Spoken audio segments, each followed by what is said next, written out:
by that exactly? Well, those are two different things. Your body is your unconscious mind.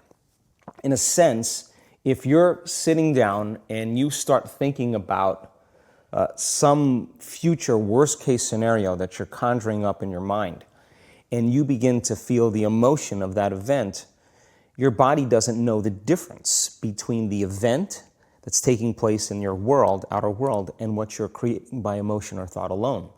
So most people then, they're constantly reaffirming their emotional states. So when it comes time to give up that emotion, they can say, I really want to do it, but really the body is stronger than the mind because it's been conditioned that way.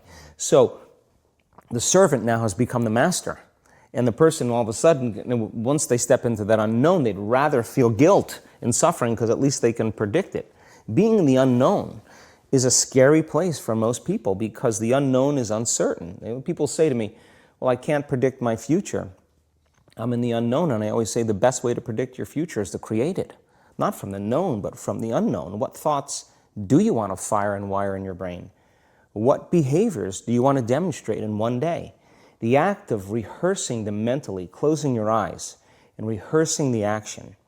Rehearsing the reaction of what you want, or action of what you want. By closing your eyes and mentally rehearsing some action. If you're truly present, the brain does not know the difference between what you're imaging and what you're experiencing in 3D world. So then you begin to install the neurological hardware in your brain to look like the event has already occurred. Now, your brain is no longer a record of the past. Now it's a map to the future. And if you keep doing it, priming it that way, the hardware becomes a software program. And who knows, you just may start acting like a happy person. And then I think the hardest part is to teach our body emotionally what the future will feel like ahead of the actual experience. So what does that mean? You can't wait for your success to feel empowered. You can't wait for your wealth to feel abundant. You can't wait for your new relationship to feel love or your healing to feel whole. I mean, that's the old model of reality of cause and effect, waiting for something outside of us to change how we feel inside of us. And when we feel better inside of us, we pay attention to whoever or whatever caused it. But what that means then is that from the Newtonian world is that most people spend their whole life living in lack, waiting for something to change out there. What do you mean the Newtonian world? The Newtonian world is all about the predictable. It's all about predicting a future. But the quantum model of reality is about causing an effect.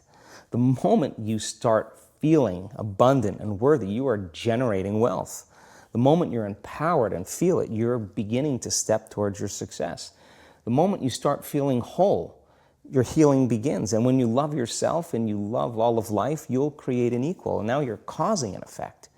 And I think that's the difference between living as a victim in your world, saying, I am this way because of this person or that thing or this experience. They made me think and feel this way. When you switch that around, you become a creator of your world, and you start saying, my thinking and my feeling is changing an outcome in my life. And now, that's a whole different game, and we start believing more that we're creators of reality. So how do we go from, okay, I have this negative emotion, it's controlling my life, it's got me in this cycle of, I think about this emotion, which triggers a chemical reaction, which trains my body to feel that way, which makes it easier, more likely I will do it again. And so now I'm in this vicious cycle. And it's unconscious. Right. And you